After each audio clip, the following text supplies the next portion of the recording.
בוקר טוב. פה לבד?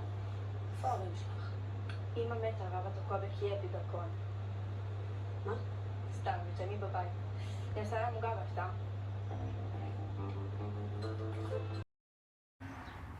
אחותי! כמה זמן לא ראיתי אותך, מה קורה? כמה זמן לא נפגשנו, מלא? כן, מלא, מלא. את יודעת משהו? אנחנו חייבות לשבת לקפה, בואי, בדיוק פתחו פה. מתאים לי. מהמם? אבל מחכים לי בבית עכשיו, אני חייבת ללכת, אבל מחר? בטח, מחר. שתראה אותי, שתהיה כאן בשבילי, שתוריד את הזבל, שתעלה את המים, שאמא שלי מדברת איתי בטלפון ואוכלת לי את הראש שבא לי להתאבד כבר. שתעזור לי, שתהיה שם. החרא הזה. בסוף אתה יושב עם החולצה שלך מלאה בקש שרואה משחק של מסי, קוסמק. אכפת לי כמה גולים. כל החרא הזה השארת לי. איזה חרא, מה קורה? זה מה ששמעת מכל מה שאמרתי? נראה לי שאת נסערת. חזי, אני לא נסערת. אתה יודע למה לא? כי נסערת זה טוב, זה אומר שהיה לי אכפת. אבל לא אכפת לי, אני לא נסערת, אני... טוב.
אלון סיבוב איתי. יאללה עומר, תחי בראש. פתאום נהיה לך מדי, נראה לי צריכה קצת מים, איך נפלת מהשמיים, בסוף הכל נופל עליי. שאלתי